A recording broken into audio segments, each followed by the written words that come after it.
Welcome to the Extra Mile Podcast. Un podcast bilingue qui vous permet d'approfondir vos idées, vos réflexions et même de nourrir vos connaissances. Every month, on a given subject, we provide access to that extra info you need. Soyez curieux et embarquez avec nous. Be ready to go the extra mile.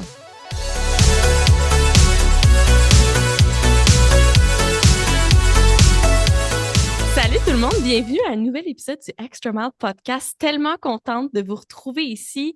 Écoutez, c'est le premier épisode de la saison 2 déjà. Saison 1 est finalement finie et Elsa et moi, on a trippé. Ça a été une vraiment belle aventure, très enrichissante, je dirais. Mais là, c'est parti, saison 2.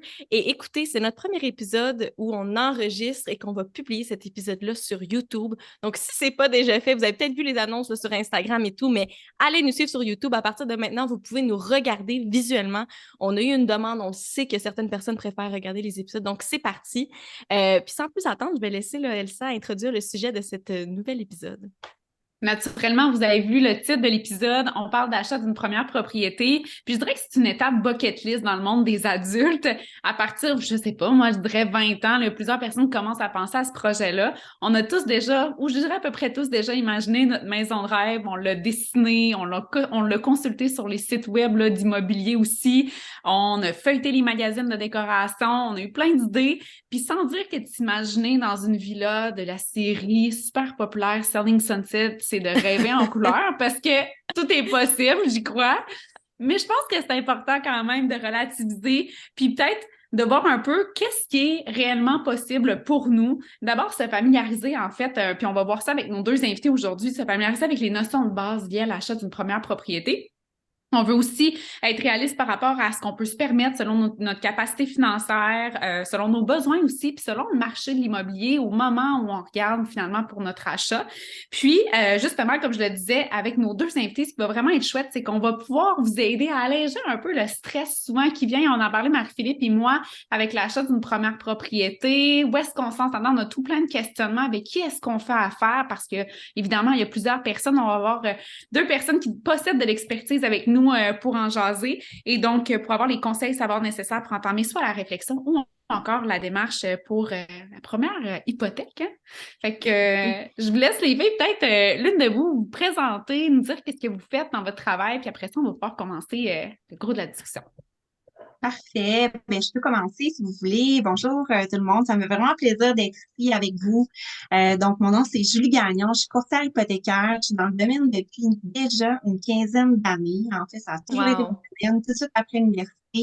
Ce qui est intéressant, c'est que j'ai commencé dans le domaine, mais dans le monde bancaire. Donc, pour ne pas la nommer, pour la banque TD, j'y ai passé 13 ans quand même. Ça a vraiment passé rapidement. Puis ensuite, j'ai été explorer un peu le monde de l'assurance pour revenir finalement à mes premières amours en hypothèque. Donc maintenant, je suis courtière hypothécaire pour Multiprêt. Donc, c'est vraiment intéressant parce que justement, ça me permet de connaître le côté bancaire et les avantages à faire affaire avec un courtier hypothécaire. C'est sûr qu'on est des travailleurs autonomes. Donc, pour moi, c'est ma business. Je vais être là pour vous accompagner à travers les 25 prochaines années jusqu'à ma retraite. J'espère pas trop loin, mais quand même. Quand même 41 ans, ça va vite, là, mais oui, il me reste 25 belles années. Donc, c'est ça. Puis je pense que c'est important aujourd'hui plus que jamais parce que le service est plus difficile à obtenir. Vous l'avez sûrement constaté dans les banques comme dans tous les domaines, plusieurs domaines en fait. C'est difficile de créer des liens avec des gens, des liens de confiance justement, puis de développer des relations à long terme parce que les gens sont souvent remplacés ou il manque de gens, donc c'est vraiment pas évident. Donc moi, on a la certitude que je vais être là pendant les 25 prochaines années, donc pour vous accompagner à travers justement tous les cycles de renouvellement de votre hypothèque. Merci Julie. Quelle introduction de feu, j'ai envie de dire. Ça commence. Passion! Je sais quand tu connais tes affaires, là. Hey, Christine, à toi maintenant. Allô tout le monde, merci de me recevoir ce soir. Je suis vraiment contente puis choyée qu'on entame la nouvelle saison avec justement Julie et moi qui sommes présentes ce soir. Alors pour ma part, je suis Christine Gervais, je suis courtier immobilier résidentiel pour l'agence Tingon Brokers. Je couvre le territoire de Québec et Lévis, tout comme je suis capable de m'éloigner aussi un petit peu plus en région là pour aller en villégiature. Ça fait maintenant un peu plus de 3 ans que je suis courtier immobilier au sein de la même agence toujours. Et c'est un projet que j'ai tellement imaginé depuis des années. Je faisais mon bac justement à l'université en journalisme, puis je savais que je voulais aller en courtage immobilier, mais je voulais absolument avoir mon diplôme en main, puis aller chercher les bons outils quand même pour être assez à la hauteur de ce programme-là et de la clientèle aussi que je souhaitais aller côtoyer dans ma carrière. Alors, c'est vraiment quelque chose que j'imagine depuis des années, puis que je pratique depuis un bon moment déjà. Ah, j'aime tellement ça. Moi, je suis fière d'avoir ces deux invités-là sur l'épisode de ce Tellement. soir. OK. Par où est-ce qu'on commence quand on parle d'achat d'une première maison? Souvent, c'est ça qui arrive. On est vraiment stressé ou bon, on n'est pas stressé, on est excité, là. Ça peut être vraiment le deux s'opposer. Mais ça serait quoi la première démarche à entamer? Parce qu'ici, on a une courtière hypothécaire et on a une courtière immobilière. Dans l'ordre chronologique, on commence où, là? Bien, c'est certain que les gens, normalement, quand ils veulent s'acheter une maison, vont se référer à leur institution bancaire, premièrement pour savoir s'ils sont capables de s'acheter une maison. Deuxièmement, aussi pour savoir quel type de maison ils peuvent se permettre et à quel prix. Et moi, les partenariats avec certains courtiers avec qui je fais affaire, ben, c'est certain qu'on est l'étape numéro 1. On préapprouve le client, puis ensuite, on transfère le client au courtier immobilier, justement pour qu'ils puissent faire affaire ensemble jusqu'à la fin de la transaction aussi pour savoir qu'est-ce qu'on peut se permettre. Donc, on est vraiment à l'étape numéro 1. Comme j'ai dit tout à l'heure, les gens vont se référer normalement à leur institution bancaire d'office. Peu de gens connaissent les courtiers, ben, le monde du courtage, en fait. Donc, ils vont aller voir leur institution financière où ils font affaire, ce qui est tout à fait normal.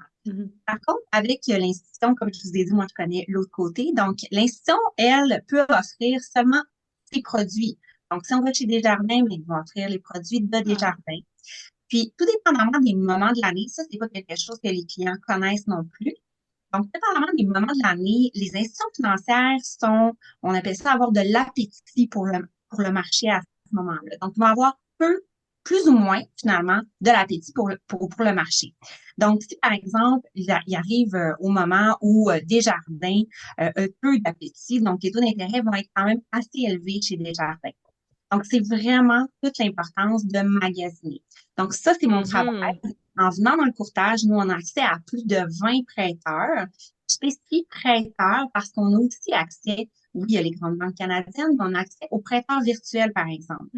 Ça, les gens ne savent pas toujours, mais par exemple, c'est un exemple de choses qui sont intéressantes de faire affaire avec un courtier hypothécaire, c'est que les prêteurs virtuels ne fonctionneront pas comme les institutions financières. Eux, ils vont avoir des critères différents. Donc, ils vont avoir des taux en assuré et des taux en assurable. Donc, quand on met moins de 20 de mise de fonds, le prêteur prend moins de risques. Donc, le taux est plus bas. Et les institutions financières, eux, les grandes banques canadiennes, n'ont pas ce type de critères-là. Fait que ça vient vraiment influencer l'offre qu'on peut faire à un client. Donc, c'est vraiment super important de magasiner. Puis, je voudrais plus que jamais, parce que là, on est quand même dans un environnement aussi. Donc, c'est vraiment important de regarder les options possibles là, pour. C'est tellement vrai.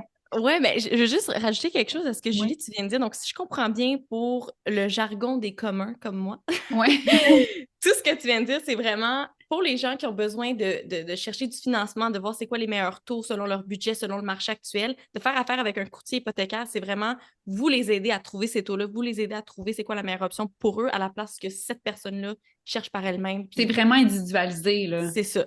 Exactement. En fait, là, c'est qu'on magasine le meilleur taux aux meilleures conditions. Il faut faire attention, hein, parce que des fois, le meilleur taux, c'est pas aux meilleures conditions. C'est le petit astérix, là. Oui, c'est ça, les petits selon les conditions actuelles. Oui, exactement. Fait qu'il faut vraiment faire attention. Puis les gens, ils me posent souvent la question, OK, ben c'est super, mais combien ça coûte? Est-ce que c'est moi qui paye ta commission? C'est tout à fait gratuit pour le client. C'est l'institution financière où on va apporter le client qui va nous payer notre commission parce qu'on est des salaires autonomes, comme j'ai dit tout à l'heure. Fait que c'est comme le plus beau des deux mondes. C'est gagnant-gagnant. Mais sérieusement, ça l'est vraiment parce qu'il y a peut-être des fois des gens où ils vont se limiter en ayant un manque de connaissances par rapport à justement le monde du courtage, ne pas se référer par exemple à Christine pour l'achat d'une maison ou encore par rapport au financement ou quoi que ce soit à Julie parce qu'ils vont penser que ça va leur coûter des sous. Mais je trouve ça intéressant de revoir la base ensemble puis d'aller un petit peu plus loin comme tu as dit. Julie, par rapport à tout ce que vous pouvez offrir, parce que tu as vu les deux mondes, toi, tu es capable de comparer, hein, tu ne fais pas juste sortir ça de ton chapeau, là. Ouais. Euh, Puis, ben tu sais, oui. je m'excuse, je vais pas te couper ça, mais ce qui est intéressant aussi, c'est qu'on a des solutions pour tous les types de clients. Je dis pas que ça va Mhm. toujours être approuvé, mais tu sais, il y a des clients qui n'ont pas la même situation au niveau de leurs revenus, c'est des travailleurs autonomes. Parfois, c'est plus difficile. Ce que je savais pas quand j'étais dans le monde bancaire, c'est que toutes les banques n'ont pas les mêmes critères. Donc, ça, c'est vraiment intéressant. Vraiment. Il y a certaines caractéristiques d'un dossier qui va passer dans une banque qui ne sont pas dans l'autre. Les On entend, allocations on familiales, entend souvent les gens, tu sais, par contre, qui sont travailleurs autonomes ou qui ont des revenus qui sont moins constants, qui vont avoir plus de difficulté à aller chercher des appropriations. On entend ça souvent. J'ai comme une question un peu anodine là, qui me vient en tête par rapport à ce que Elsa vient de dire. Qu'est-ce que vous pensez plutôt du concept, par exemple, du proprio, de pas avoir d'aide d'un agent, pas avoir d'aide d'un courtier? Qu'est-ce que ça vous parle? Ça, je suis vraiment curieuse, autant Christine que Julie. Mais si c'est Christine qui répond en même temps, si tu veux répondre à c'est quoi la différence entre un agent et un courtier aussi? Je Ouais. pense que. C'est la même chose. C'est Ah, juste OK. que c'est un vieux terme, être agent d'immeuble. On Ah. n'utilise plus vraiment ce terme-là. On utilise plus le mot courtier parce qu'il y a plus de tâches qui peuvent être associées au fait d'être un Mhm. courtier qui magasine, qui fait beaucoup plus qu'un agent qui est juste présent. Mais c'est juste un vieux terme, au final. Mais on se OK. comprend. Puis C'est bon. sinon, pour l'utilisation du proprio, qui, soit dit en passant, là, pour nos auditeurs qui sont peut-être d'ailleurs dans d'autres provinces, c'est, bon, je dirais, une genre d'entreprise là, qui permet en fait de vendre sa maison sans commission. Donc, on passe pas par justement un Exact. courtier. Là, c'est vraiment le vendeur qui transige avec son client, là, point final. Là. Ça serait quoi l'avantage peut-être d'aller vers ça ou encore le désavantage pour l'utilisation peut-être des services d'un courtier? Et courtier immobilier ou courtier hypothécaire, en tout cas, Immobilier, ouais. ouais, immobilier. En fait, pour un premier acheteur, je trouve ça tellement plus délicat d'y aller avec du proprio d'emblée parce que un premier acheteur, ça sait pas nécessairement c'est quoi les étapes dans une transaction et donc il peut en échapper à certains endroits, il peut faire de mauvaises manœuvres et c'est une interaction aussi qui est avec le vendeur. Donc, il y a un conflit d'intérêts encore une fois parce que le vendeur, lui, il va peut-être vouloir tirer avantage de la naïveté et du manque d'expérience du premier acheteur parce que Ah, il va peut-être donner un petit peu des petits cues sur les étapes à franchir, les documents à remplir. Donc, c'est toujours un petit peu plus ah. délicat OK. pour la structure, l'organisation et la protection de la transaction parce qu'il n'y a pas d'assurance. En tant que courtier Mhm. immobilier résidentiel, moi, j'ai une assurance professionnelle qui couvre l'entièreté de toutes mes transactions. Alors, ça assure autant au vendeur qu'à l'acheteur que tout va être fait en bonne et due forme, puis que s'il arrive quoi que ce soit, il peut y avoir des pénalités, des sanctions et avec du Une proprio, il certaine n'y a pas ça, garantie. là. Ouais. Oui, exact. Donc, c'est faisable, mais j'ai tellement entendu des histoires d'horreur qui se sont passées avec du proprio, puis avec des acheteurs, là, que c'est pas leur première propriété, là, ils ont oublié de mettre du financement sur leur maison, mais ils ont une condition de vente, fait que là, ils doivent maintenir deux propriétés en même temps, puis ça, c'est Eh parce qu'ils mon n'ont Dieu. pas pensé à ça. Fait que c'est des choses graves comme ça qui peuvent arriver dans une transaction avec du proprio. Donc, Ouais. pour un premier acheteur, c'est vraiment plus délicat. Merci beaucoup pour la clarification. Honnêtement, on voit que c'est une Ouais. belle ressource, mais il faut savoir l'utiliser, hein, puis comme un Ouais. peu dans mhm. n'importe quoi. Si Julie, je te repasse la balle, puis qu'on revient un peu à l'étape 1 de se faire préapprouver les critères pour la préapprobation, justement d'entamer les démarches. On la veut, cette maison-là, on consulte en fait pour savoir à quoi on a droit, quel type de maison, le montant. Je te laisse aller là-dessus, peut-être même nous parler, là, on le sent en ce moment, là, tout ce qui est en vague avec les prix, là, le taux variable, taux fixe. Puis je te laisse, on se plonge avec toi. Là. Oui, pas de problème. Bien, premièrement, c'est quoi une préapprobation? Il y a aussi le terme préqualification, Ouais. préapprobation, préqualification. Donc, ce que ça dit finalement, c'est une analyse du dossier pour voir qu'est-ce qu'on peut se permettre comme achat versus la mise de fonds versus les ratios d'endettement. Fait qu'on va regarder, évidemment, comme je l'ai dit, la mise de fonds, les ratios d'endettement, la cote de crédit. Fait que ça va être les Mhm. trois principales choses qu'on va regarder. La mise de fonds, premièrement, si on veut commencer par ça, évidemment, c'est une des premières questions que je pose. Donc, combien on dispose de mise de fonds? Puis pour acheter une maison ici, on a un 5 de minimum pour un achat d'une propriété occupante ou d'un duplex. Triplex, quadruplex, propriétaire occupant, on parle de 10 OK. Évidemment, Si on ne veut pas payer de prime SCHL ou SAGEN, donc une prime d'assurance, on doit donner plus de 20 de mise de fonds. Si on donne moins de 20 Ouais, Question. d'expliquer ça, OK, là. attends une minute. ouais, Donc, là, on parle de 5 10 Des fois, on entend ça dans le domaine immobilier. Ah, il y a des avantages à donner 15 20 Peux-tu nous parler un peu de ces avantages-là? Ce serait quoi les avantages, justement, à aller chercher un 20 plutôt qu'un 5 ou un 10? ben, premièrement, comme je l'ai dit tout à l'heure, on a les taux avec certains prêteurs en assuré et en assurable. Ouais. Assurable, c'est quand on donne plus de 20 de mise de fonds. OK. Et en assuré, c'est moins de 20 de mise de fonds. Donc là, il faut faire des calculs, puis dépendamment du montant de l'hypothèque, donc du prix d'achat principalement. Des fois, je fais des calculs. En général, ça vaut pas tant la peine de donner moins de 20 de mise de fonds, mais parfois, oui. Là, OK. c'est là que j'entre en ligne de compte. C'est important de consulter les courtiers pour voir est-ce que je suis mieux de mettre moins de 20 ou plus de 20 C'est là qu'on fait affaire avec Julie, tout le monde. Oui, exactement. Parce que le taux, là, est vraiment différent. Puis on peut penser que c'est comme 0,10 d'écart. Mais tu sais, cet été, là, on a fait des taux de 0,50 de Mm. différence. C'est énorme. Mhm. Fait qu'il faut vraiment faire le calcul. Je dirais que plus le prix d'achat est élevé, plus il y a un grand écart, là. Fait que, tu sais, faut OK. regarder si ça vaut la peine. Puis ensuite, au niveau de la prime SCHL ou SAGEN, Oui. justement, bon, 5 10 15 je dirais, regardez sur Internet ou appelez-moi pour regarder c'est quoi les échelons.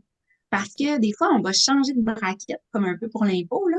Ça va Ouais. vraiment valoir la peine parce qu'on va payer moins de primes. Il faut vraiment s'informer. Tu sais, c'est pas 4 qu'on donne 10 ou 5 là.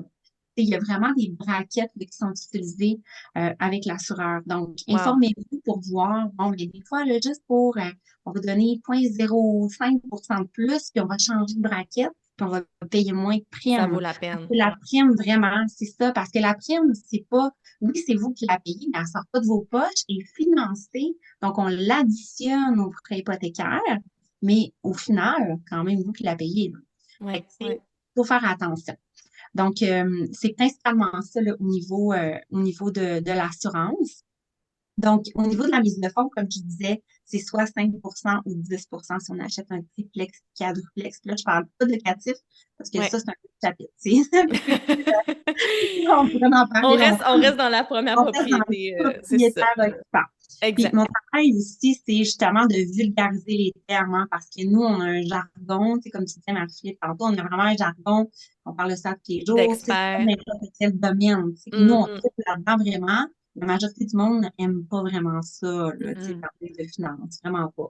Mhm. Fait que, mon travail, c'est vraiment de rendre ça accessible à tout le monde, puis que ce soit vraiment simple à comprendre. Ben oui, puis surtout, quand les gens sont peu connaissants ou pas connaissants en finance, ça fait peur. Donc, encore là, Moi, ça me fait l'avantage, peur. ben c'est ça, donc encore là, l'avantage de faire affaire avec courtier hypothécaire, courtier immobilier qui peut vulgariser ces étapes-là pour nous et diminuer le stress, j'ai envie de dire, parce qu'il y a quand même une grande Mais incertitude quand on connaît pas j'ai ça. envie. Oui, puis j'ajouterais même en anglais l'expression that has your back. Tu sais, des gens sur qui Tellement. tu peux compter. C'est comme faire affaire avec la bonne personne pour l'impôt, quelqu'un qui va s'assurer que tu aies le plus de retour d'impôt possible, là, parce qu'on veut faire de l'argent avec ça. À même titre qu'avec la maison, on veut que ce soit notre avantage. Vraiment. Moi, j'ai eu un petit moment, honnêtement, où j'ai perdu la connexion. Ça arrive dans le virtuel. Je ne sais pas si on a parlé justement de qu'est-ce que c'est le SCHL, la prime. Oui. OK, super. Elle en a Fait que parlé, ça, donc on est couvert. Ouais, ouais. Génial. Puis peut-être une information importante par rapport à ça, la SCHL ou SAGEN, qui est l'ancien Genworth. Mhm. Mais OK. ça s'appelle SAGEN ou CGEN, on ne sait pas trop comment dire, là, mais c'est SAGEN. C'est ça, on a le droit, nous, on appelle ça des cartes SCHL, cartes SAGEN, OK? OK. Donc, on a le droit, là, à travers notre vie, c'est pas illimité, ça, là. Mais ce qui est important de savoir, c'est que la SCHL, on en a juste une. Les SCHL sont plus lousses que SAGEN, plus c'est mon travail encore, dans certains types de propriétés, là, tu sais. OK. Donc, je vous dirais que lors de votre premier achat, dites à votre courtier ou à la personne qui fait votre hypothèque, si c'est pas moi, de prendre l'assurance avec SAGEN plutôt qu'avec la SCHL, à moins que ce soit requis, parce que la journée où on va avoir besoin de la SCHL, on veut l'avoir encore, notre carte. Alors que si on l'a pris pour le premier achat, ben, on l'a plus. sais. Hmm. Donc, ça, c'est vraiment important de pouvoir l'utiliser. Ça fait grandement du sens et j'ai envie de dire à tout le monde qui nous écoute en ce moment, là, si vous êtes un peu perdu ou vous semblez que c'est beaucoup d'informations, n'oubliez pas qu'on a la boîte à outils qui va être publiée là, juste après l'épisode. On va vous mettre plein d'outils pour vous, pour relire tout ça et vous rafraîchir la mémoire. Puis j'ai envie, Julie, là, de continuer peut-être de finir là-dessus pour ta portion. Puis on va donner le micro à Christine sur les taux hypothécaires. Là, on en entend beaucoup parler. C'est un sujet c'est chaud, j'ai envie de dire, là, depuis la COVID. Taux fixe, taux variable, qu'est-ce qui est avantageux? Qu'est-ce qu'on devrait faire? Peut-être même donner un exemple selon la situation actuelle. Oui, Février c'est ça. 2023, qu'est-ce qu'on fait? Mhm. Ben, c'est sûr que moi, premièrement, là, c'est le même principe qu'en placement. Je dis toujours, faut pas empêcher les gens de dormir, là. Donc, on revient aux fondamentaux. Donc, est-ce qu'on est à l'aise, premièrement, avec un paiement qui va varier? Parce que ça, c'est un taux variable. Il y a certaines institutions qui offrent un paiement fixe, même en taux variable, mais ultimement, ça peut varier quand même. Donc, il faut faire attention. Ça, c'est le taux variable. Le taux fixe, ben, c'est pas compliqué, hein. On est sûr d'une chose. Si on prend un 5,19 pour 5 ans, ça va être de payer 5,19 pour 5 ans. Donc, ça, il faut faire attention. Les pénalités peuvent être élevées, surtout dans le contexte où on est présentement. Moi, dans ma carrière, là, j'ai déjà vu ça exactement pareil comme maintenant, 2007-2008. Les taux ont descendu. Durant la Donc, crise. là, on avait des taux d'intérêt qui sont bas, ce qui va s'en venir aussi. Pas bas comme on a connu, mais quand même plus bas que les taux contractuels. Donc là, ça crée une bonne différence là, pour les gens qui brisent leur contrat. Et là, on parle là, tu sais, j'ai vu 15-20 000 de pénalités. Donc, les taux fixes, ça vient aussi avec des pénalités qui peuvent être importantes. Éventuellement, oui. Tandis que le taux variable, si on brise le contrat, c'est toujours le 3 mois d'intérêt qui est appliqué, la plus petite pénalité. OK. Donc, ça, c'est vraiment intéressant aussi, là. Si je voudrais, surtout pour une première maison, hein, 5 ans, c'est un bon contrat, là. On ne sait pas, ça peut être une séparation. Pour multes raisons, on va peut-être vendre la maison. On ne le sait pas si ça arrive, là, tu sais. Être malade, n'importe quoi, là. Mhm. N'importe quoi, tu sais. Donc, un taux de 5 ans, un contrat, pour moi, là, je trouve ça long. Donc, allez-y si vous voulez un taux fixe, peut-être plus court. Mais pour répondre à ta question, Marie-Philippe, je vais juste terminer ta question. Dans le fond, dans le contexte où on est présentement, premièrement, moi, quand je suis arrivée dans le domaine, les taux étaient à 5-6 Donc, c'est normal, là, tu sais. Là, en 2007-2008, le Boxing Day des taux a comme ça s'est effondré. Puis nous, dans le domaine, on se disait, ben, ça va finir par monter, ça va remonter, c'est sûr. On attendait tout, finalement, que ça remonte, puis ça n'a jamais remonté. Ça a remonté 12 ans plus tard. Mais il faut savoir que c'est pas ce qu'on connaît présentement, là, les taux qu'on connaît, les taux fixes qui sont élevés présentement, c'est pas ça qui est anormal. C'est la période qu'on vient de connaître qui est anormale. Quand on a une hypothèque, là, quand on s'achète une maison, il faut s'entendre à payer minimum du 4 là. Ça se peut que ça soit moins exceptionnellement. Puis si on regarde l'historique des 25 dernières années, pas mal ça qu'il faut s'attendre, là. Fait que, tu sais, je vous dirais que présentement, dans le contexte où on est présentement, la bonne nouvelle, c'est qu'on a pratiquement atteint le sommet de la hausse de taux. Donc, on va peut-être en avoir une petite dernière de 0,25 selon les économistes. C'est très possible que la Banque du Canada décide de maintenir le taux. Donc là, il va y avoir un plateau des taux. Donc, on va rester comme ça un petit bout. Possiblement jusqu'à la fin 2023. Puis là, on n'a pas de boule de cristal personne, mais je vous dis ce qu'on entend. Tout le monde est d'accord, là. Probablement jusqu'à la fin 2023, puis ensuite, ça va se mettre à descendre. Mais là, attention, ça ne se mettra pas à descendre à ce qu'on a connu, là. Ça va descendre très prudemment. Mais je reviens au fait que tu as dit la normalité. Il ne faut pas que les gens s'attendent à du 1 2 La normalité, c'est au moins un 4 Fait qu'on va relativiser les choses. Le marché va se restabiliser. Mais tu sais, là, on va avoir les bonnes informations, les bonnes personnes avec qui communiquer, puis on va être capable de procéder finalement à cette démarche-là qui est à la fois peut-être stressante et excitante. Mais oui, vas-y, Mempi. Est-ce que donc, si je comprends bien, en ce moment, quelqu'un qui achète une maison demain matin, c'est l'idéal de prendre un taux variable pour 1 an ou 2? Puis par la suite, de venir à un taux fixe. C'est ça ma conclusion, justement, par rapport à ta question, c'est que, étant donné qu'on est plus dans la descente que dans la montée, j'avais pas le même discours il y a quelques mois, je savais pas ça allait durer combien de temps. Mais oui, le conseil financier, si on est bien avec un paiement qui varie, effectivement, ça serait de prendre un taux variable. Tu sais, un taux variable, c'est jamais pour 1 an, 2 ans, c'est toujours pour 5 ans. Et comme je l'ai dit tout à l'heure, c'est la plus petite pénalité qui est appliquée lorsqu'on brise le contrat pendant 5 ans. C'est toujours le 3 mois d'intérêt. comparativement avec un taux fixe. Ça peut être le 3 mois d'intérêt, mais ça peut aussi être la plus grosse pénalité qu'on appelle le frais différentiel d'intérêt. Donc, il faut faire attention. Mais oui, effectivement, moi, c'est mon conseil à tous les clients. Je conseille le taux variable. Puis en plus, je voudrais, c'est pas juste mon conseil présentement, ça a toujours été toute ma carrière mon conseil parce Mais que oui. on peut profiter des taux du marché et des variations. Donc, le taux variable, ça a toujours été la meilleure option. Même, je voudrais, même depuis les dernières années, avec les taux fixes qu'on a connus plus bas, ça a été quand même plus avantageux de prendre le taux variable. Mais c'est quand même rassurant. Vas-y, Christine. Oui, ben en fait, il y a eu plusieurs études justement qui ont vraiment fait une étude de cas sur les 40 dernières années en courtage hypothécaire, puis ça a été démontré que dans la majorité des cas, c'était plus avantageux sur 40 ans d'études de prendre un taux variable. Tu payais ta maison moins cher au final avec cette option-là. C'est une option plus à risque, ça dépend vraiment du client à savoir c'est quoi sa tolérance au risque, c'est quoi ses capacités financières aussi pour prendre ce risque-là.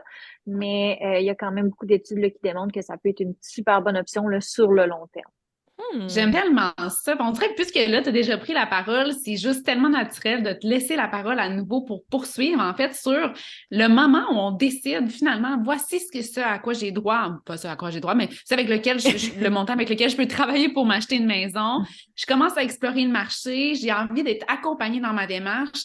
Là, bon, Christine entre en jeu. En fait, comment est-ce qu'on distingue un bon courtier versus peut-être quelqu'un qui a moins les capacités ou encore qui répondrait moins à nos besoins, tout simplement? Comment est-ce qu'on magasine notre courtier immobilier? Bon, il faut savoir déjà en partant que derrière chaque courtier immobilier, il y a une personne.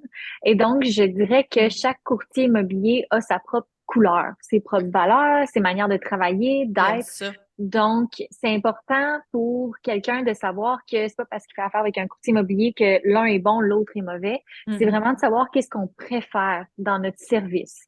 Donc, c'est sûr qu'il y a quand même des attributs qu'on peut accorder à certains professionnels qui peuvent être valorisés, du genre la disponibilité et l'implication dans une transaction. Donc, un premier acheteur, c'est quelqu'un qui est peut-être un petit peu plus insécure, qui a plus de questionnements, qui va peut-être plus se perdre aussi dans les visites puis dans ses recherches. Donc, ça demande une meilleure structure puis un accompagnement un petit peu plus prolongé de la part du courtier immobilier. Puis ça, je pense que c'est un critère qui est très important pour un premier acheteur, d'avoir quelqu'un qui va être disponible pour répondre à nos questions, mais qui va aussi être présent à chacune des étapes. Puis ça peut être aussi banal que d'être présent lors d'une inspection d'une propriété. Parce que un acheteur qui se présente à une inspection puis comprend pas qu'est-ce qui se passe. Est-ce que c'est grave ce que l'inspecteur soulève? Est-ce que c'est mineur? Est-ce que ça vaut la peine d'être renégocié à la baisse? Donc, c'est important pour le courtier d'être présent lors de ces petits rendez-vous-là, justement, pour l'aider à mieux comprendre la situation. Puis, encore une fois, ben, on travaille avec quelqu'un qu'on côtoie souvent aussi. Donc, je trouve que c'est important d'avoir du plaisir. C'est pas juste le fait d'être dans une transaction qui est sérieuse parce que un investissement en immobilier, c'est probablement l'investissement le plus majeur qu'un individu va rencontrer dans sa vie. Vraiment. Donc, c'est important d'avoir du plaisir dans le sérieux que ça implique quand même. Puis, ça permet d'alléger aussi le tout, puis de rentrer dans le monde du rêve un peu parce qu'on est en train de concrétiser un rêve, de devenir propriétaire, de construire son nid, d'accueillir une nouvelle famille qui va devenir. Donc, tu sais, il y a plein de belles choses qui peuvent entourer l'achat d'une propriété. Donc, c'est important pour un courtier immobilier d'apporter un petit peu de plaisir dans tout ça. Et puis, si on revient au sérieux quand même, oui, vas-y. J'aurais une question avant que tu vas un petit peu plus loin parce que là, je veux juste rattraper ce que tu viens de dire. Tantôt, tu as dit, on veut aussi avoir du plaisir parce qu'on risque de travailler avec cette personne-là quand même assez souvent pour une période de temps. Ma question est la suivante. Quelle est la période de temps en moyenne à laquelle on peut s'attendre pour une transaction de l'achat d'une maison? Parce que là, il n'y a pas juste vous, les filles, dans le contexte, il y a aussi un notaire. Bon, il y a peut-être, on a parlé tantôt de l'inspecteur aussi. Fait que voilà, tout cela dit, si on parle, parce que, tu sais, il y a des maisons qui s'achètent très rapidement, là, mais en moyenne, ça ressemble à quoi la durée à laquelle il faut s'attendre pour cette démarche-là d'achat d'une première maison une fois qu'on a fait le tour avec Julie, là? Ça varie vraiment d'une personne à une autre parce qu'il y a plein de critères à prendre en considération. Est-ce qu'on va trouver la bonne propriété rapidement? Dans une situation comme en ce moment où l'inventaire est bas, on trouve moins rapidement la bonne propriété parce qu'on a moins de choix. Donc ça, c'est sûr que ça peut être des délais qui peuvent un petit peu plus longs. Après ça, bien, c'est sûr qu'il y a la prise de possession. Donc, on peut visiter une maison aujourd'hui en janvier, mais que la date de prise de possession soit en juin. Parce que c'est Hmm. ça qui est le mieux pour autant les vendeurs, les acheteurs, finir l'année scolaire. On va laisser nos enfants Mhm. terminer leur trimestre, puis on va quitter quand ça va être les vacances, ça va être plus Ouais. facile comme ça, ou ça peut être des dates précises parce que, bon, on a besoin de la maison rapidement, on la veut en 30 jours. Mais je dirais que grosso modo, ça s'étire en moyenne sur 6 à 8 mois. Ah, Quand quand même, hein? même! Hey, je C'est m'attendais pas long. à ça! C'est fou! Oh oui. Mais ça, on Wow! parle du début à la première Oui, rencontre, oui. quand on rencontre le client pour faire les Mais oui! recherches. On fait les recherches, on réalise les Ouais. conditions, on prend possession de la propriété, on déménage. Mais Tu sais, j'amène à ça que tu bâtis vraiment une relation avec ton courtier, autant celui qui est le courtier hypothécaire, parce qu'il y a de la recherche qui Vraiment. se fait, on peut communiquer ensemble quand on a des questions. Je pense qu'il demeure disponible. En tout cas, si je connais Julie, je peux dire qu'elle, elle demeure disponible. Idem avec Christine. Fait que c'est le fun parce qu'après ça, il y a le référencement aussi qui peut avoir lieu. Puis tu as acheté ta maison, tu peux encore avoir des questions. Puis j'imagine, des fois, il y a encore des clients qui te contactent, tu sais. Mais c'est ça, OK. j'allais demander par curiosité autant Christine que Julie. OK. Est-ce que vous avez des histoires comme ça, là, que vous avez des clients qui vous suivent un peu ou qui vous côtoient là, au quotidien, ben, pas au quotidien, mais dans leurs OK. transactions immobilières au fil des années? Oh mon Dieu, oui, ben oui, il y a des gens qui ont tellement apprécié notre service, la Hmm. personne qu'on est, tu sais, que C'est le c'est un fun. plaisir de faire affaire avec nous, puis ils savent qu'on fait bien notre travail, sont satisfaits des résultats qu'ils ont obtenus. Donc, c'est sûr qu'à ce moment-là, oui, ils font affaire avec nous, ils réfèrent à leur famille, à leurs voisins. Donc, ça, c'est des beaux cadeaux, là, justement. C'est des fleurs qu'on nous envoie quand on se rend compte qu'on a de la reconnaissance C'est le envers ce côté qu'on a humain. fait. Oui, exact. C'est tellement gratifiant de faire affaire avec ces personnes-là. Puis, c'est des belles références de qualité dans le long terme, là. C'est là-dessus Ouais. qu'on fonde notre belle fondation de carrière, puis qu'après ça, il y a un roulement naturel qui peut se faire Effectivement. professionnellement. C'est Ouais. vrai. Tout à fait. Puis même, je dirais jusqu'à dire que les références là, qu'on reçoit de nos propres clients, là, ça constitue pour un courtier hypothécaire, c'est un tiers quand même du Wow. total de nos transactions. C'est beaucoup, là, Mhm. c'est énorme. Wow. Donc, c'est sûr que pour nous, tout est à notre avantage de donner un excellent service pour aussi, pas juste pour ce client-là, mais pour les références futures qui peuvent nous apporter parce que, comme l'a dit Christine, là, c'est vraiment notre Du bouche fondation, à là. oreille, Mais vraiment. Vraiment ça important. me, ça me permet de boucler, puis Christine, je vais te laisser aller au prochain point auquel je Mhm. t'ai interrompu tantôt, mais ça me permet un peu de boucler sur l'idée préconçue. Peut-être, mettons, des vendeurs de chars, des fois, on va arriver, on va se dire, ah, lui, tout ce qu'il veut, c'est se faire la plus grosse commission sur moi.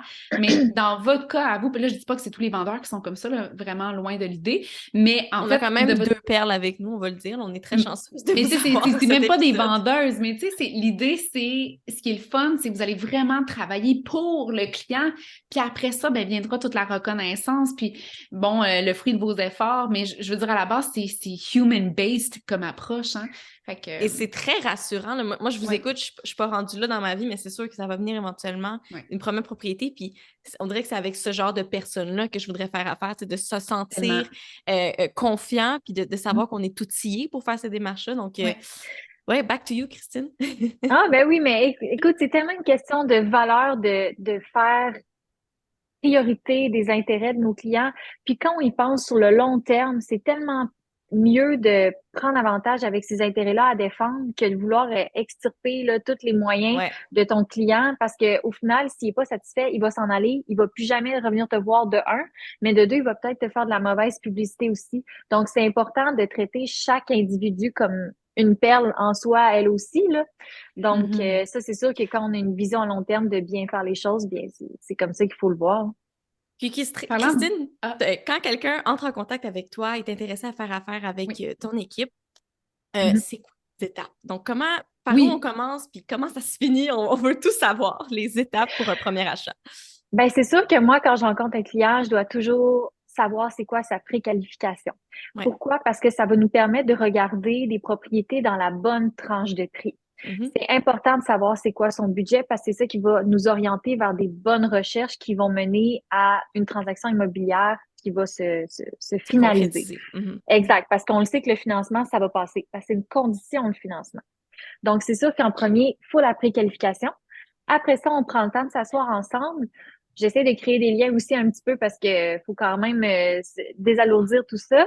Puis, on va vraiment parler des critères qu'on recherche dans une propriété. Donc, le secteur, le nombre de chambres, est-ce qu'on veut une maison qui est récente, un peu moins récente, au goût du jour, pas besoin d'être rénovée, je vais le faire Ouais. moi-même, c'est pas important pour moi.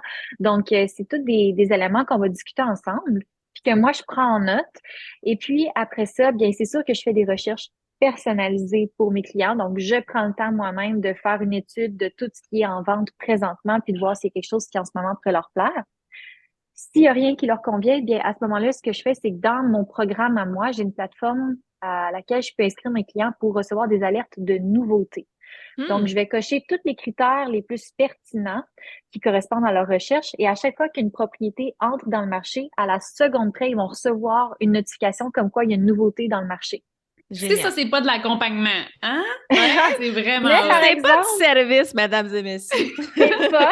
La seule chose que j'aime un peu moins de cette plateforme-là, c'est qu'elle n'est pas de filtre d'esthétique. Donc, c'est sûr que Mm. quelqu'un qui veut une maison rénovée, ben, puis que la maison qui est nouvelle n'est pas rénovée, mais elle a tous les autres bons critères, ben, il va la flusher. Puis c'est correct, parce Mais qu'au il faut final, il qu'on te la laisse de la manquera pas. job. Faut que tu aies Ben de la oui, job. Mais en même temps, j'ai envie absolument. de dire, ça doit quand même aider, là, je veux dire, aux clients de pouvoir comparer, puis ça doit, en quelque sorte, aider à engager la conversation avec toi, de continuer cette discussion-là de Ouais, ça, j'aime pas ça, j'aime c'est mieux sûr. ça. Oui, parce qu'au travers de tout ça, on découvre un petit peu plus c'est quoi les goûts de la personne, parce que des fois, en un seul échange, on n'arrive pas à vraiment décortiquer quelqu'un quand tu Clairement. la connais pas vraiment, là. Donc, c'est un cheminement, hein. Donc, même lors des visites, quand quelqu'un me dit, quand mon client me dit, ah, Christine, cette maison-là, je l'aime, peux-tu nous organiser une visite? Parfait, je synchronise ça de mon côté. On se présente ensemble, puis là, on se rend compte que sur place, ça convient vraiment pas pour tel ou tel élément. Donc, encore une fois, là aussi, dans les visites, il y a un cheminement à vraiment décortiquer c'est quoi nos préférences, les concessions qu'on est prêt à faire, que finalement, on est plus prêt à faire. Mhm. Donc, il y a un avancement qui se fait dans tout ça. Puis au final, ben, c'est là qu'on peut vraiment décortiquer là, nos Ouais. préférences prioritaires. Vraiment, c'est très intéressant. Puis, quand vient le temps là, de, bon, les visites, j'imagine que parfois tu dois accompagner tes clients à travers tout ça aussi. Toujours, toujours. Toujours.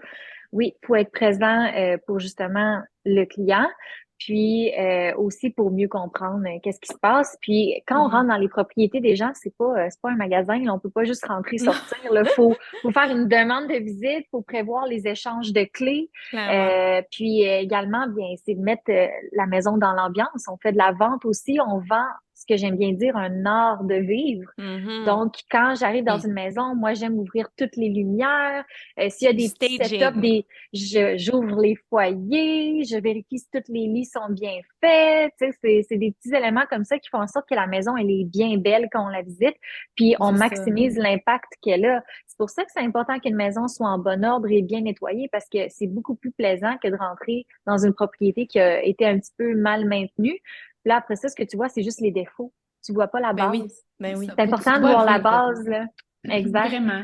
C'est pour ça qu'il faut être présent toujours à chacune des visites. Si Clairement. je me permets un bon maintenant, on a vu la préqualification, les préférences, la visite. Si on se rend à l'offre d'achat maintenant pour un peu aller vers la fin du processus avec toi. On a une offre d'achat. De quelle façon tu accompagnes tes clients à ce moment-là? Moi, j'aime beaucoup faire mes devoirs. J'adore défendre les intérêts de mes acheteurs parce que je me mets toujours dans la position où si mes acheteurs revendent et revendent avec mes services, je veux être confiante du prix de revente qu'on va pouvoir avoir sur la Mhm. propriété parce qu'on va l'avoir bien payé au départ. Mhm. Donc, ce que je fais, c'est que quand j'ai un client qui s'assoit, qui me dit, Christine, c'est elle que je veux comme propriété, moi, ce que je fais, c'est que à ce moment-là, mes devoirs commencent. Je m'assois devant mon ordinateur et je fais une étude de marché complète de la propriété. Donc, je vais voir les maisons voisines et comparables se sont vendues à quel prix, dans quel délai. Je fais des ratios, des calculs pour vraiment, là, rationnellement arriver à des C'est chiffres très tellement précis. important. Exact. Puis, ce que ça fait, c'est que ça me permet à mon acheteur de payer le bon prix, mais ça me permet aussi de tellement mieux défendre Ben oui. Ben oui. mes négociations aux yeux du vendeur parce que les chiffres sont là, les statistiques sont là et c'est irrévocable. On peut pas Ouais. questionner ces chiffres-là, donc ça me permet d'avoir des négociations très justes, mais très solides aussi Ben, pour que mon acheteur, j'allais dire c'est négocier, c'est probablement une des étapes la plus cruciales de n'importe quel deal, que ce soit en immobilier exact. ou en affaires. Je veux dire, si on Mhm, est bien préparé, ça passe mieux. mhm. Puis une fois que ton offre d'achat elle est montée, concrètement, Ouais. là, mettons qu'on a une contre-offre Peux-tu Ouais. décrire un peu ce processus-là? Ça arrive souvent, on l'entend souvent, mais ça veut dire quoi concrètement une Oui. contre-offre? En fait, à prime abord, on va faire une offre d'achat. Donc, le vendeur, lui, a le choix de la refuser, de l'accepter ou de dire, j'aimerais faire une contre-offre. Donc, lui, il va nous envoyer un autre document de contre-offre dans lequel il va nous dire avec quelles conditions il nous revient. Est-ce que c'est parce qu'il a négocié sur le prix? Est-ce qu'il a négocié sur les inclusions, exclusions qui viennent avec la Mhm. transaction? Est-ce que c'est plutôt que la date de prise de possession ne convenait pas, donc on vient refaire une contre-offre là-dessus? Ou ça peut être plusieurs de ces éléments-là ensemble? Et ça, les contre-offres, là, ça peut être à l'infini, là. Ça peut faire des allers-retours Puis on est pendant rendu à 1 an de 3 semaines. délai. C'est Non, bon. Mhm. Je niaise, je peut-être pas, niaise. là, mais d'habitude, on se donne tout le temps un 24 heures de délai de réponse.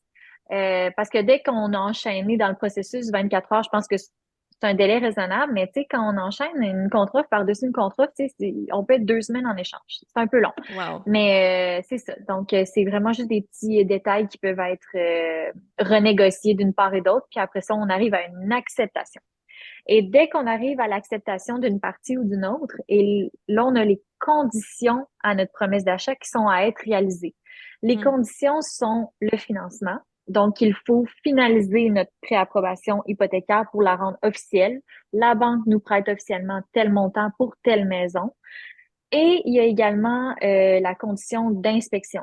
Donc, quand on achète une propriété, c'est important de savoir l'état de santé du bâtiment et les fonctionnalités de chacun des paramètres de la maison. Ouais. Donc, on fait venir un inspecteur qui, justement, lui, va faire la tournée générale, intérieure et extérieure du bâtiment et qui va mettre un rapport écrit de tout ce qui aura été discuté, vu, entendu lors de l'inspection. Puis ça permet vraiment à l'acheteur de savoir à quoi il fait affaire. Puis, on peut savoir si la maison, de un, elle a besoin de travaux OK. ou non. Et ça, c'est des choses qu'on peut venir rediscuter encore une fois dans des contrats. Parce que si on arrive, puis là, on se rend compte que, je sais pas, moi, La fondation la est à thermo... refaire. Ouais, ben là, ça, c'est Ça, un c'est un gros gros problème, problème. là. Rendu là, on se retire. On se retire de la transaction, mais mettons, je sais pas, il y a une thermopompe qui, elle fonctionne plus. Bon, ben, la réparer, ça coûte 500 $. Bon, ben là, à ce moment-là, on négocie avec le vendeur. Je veux que tu fasses fonctionner la thermopompe parce que c'est du devoir du vendeur de Ouais. rendre une propriété qui est fonctionnelle.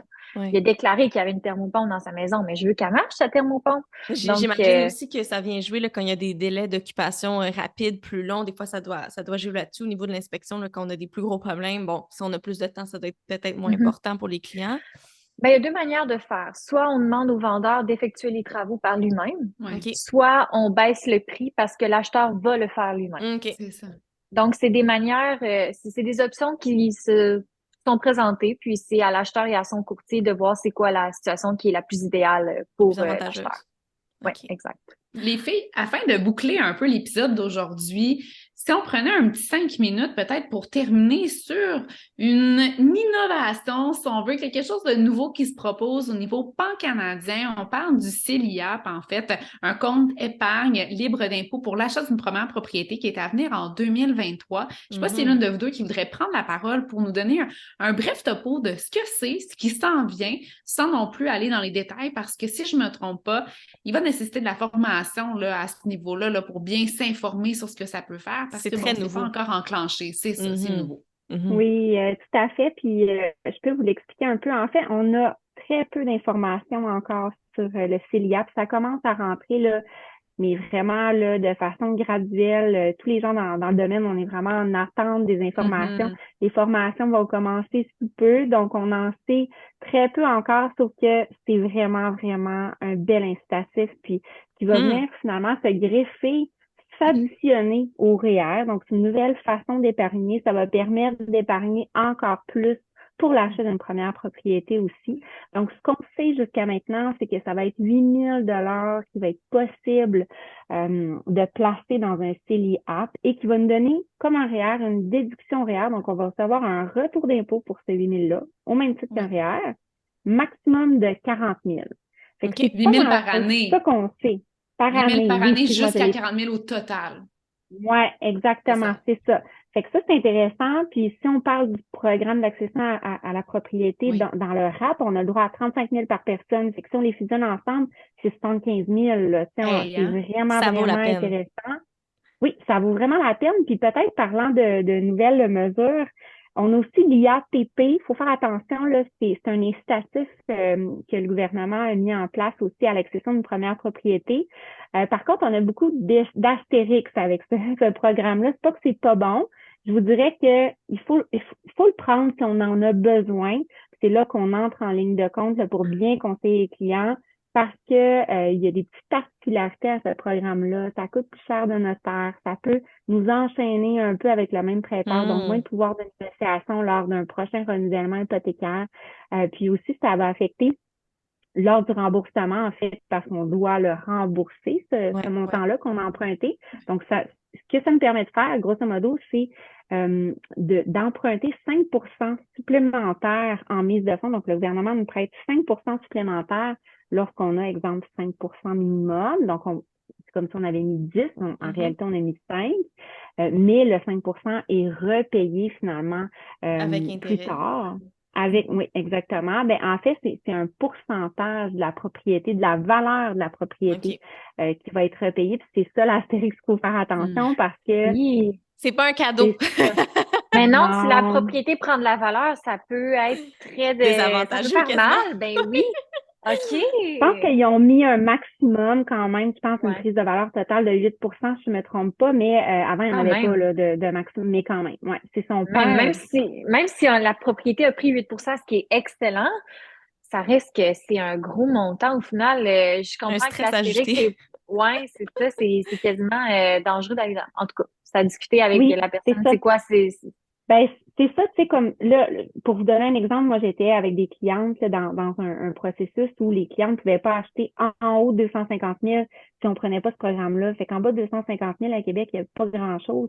Fait que ça a été utile de le prendre dans ce cas-ci, mais c'est pas toujours utile. Faut vraiment bien regarder les mises en garde. Je pense que ça nous permet d'aller vers une conclusion et de dire si vous avez des questions, si vous vous questionnez, si c'est utile, pas utile, si ça peut répondre à vos besoins, consultez soit Julie, soit Christine, soit une personne de votre choix qui est courtier hypothécaire ou encore courtier immobilier, mais dans tous les cas, un courtier peut vraiment vous accompagner dans la démarche de l'achat d'une première maison ou sinon de votre... Oui, puis de votre maison ultérieure, parce qu'il n'y a pas juste des premières dans la vie, quoique cet épisode-là, c'est des vous. Moi, j'ai envie de vous remercier, les filles, d'avoir été avec nous pour cet épisode-là qui a été vraiment très intéressant. Merci pour l'éclairage que vous avez donné. Ce qu'on va faire aussi pour tous les Extra Milers qui nous écoutent, vous allez pouvoir trouver aussi toutes les informations, les coordonnées plutôt de ces deux mesdames-là sur notre page Instagram. Vous allez pouvoir le trouver, numéro de téléphone, adresse courriel pour les contacter. Vous allez pouvoir également... Pas. Et oui, vous allez pouvoir trouver aussi leur page professionnelle. Donc, encore une fois, je le répète, n'hésitez pas, comme Marie-Philippe l'a dit. Merci les filles encore, puis on se retrouve pour un prochain épisode. Merci beaucoup les filles.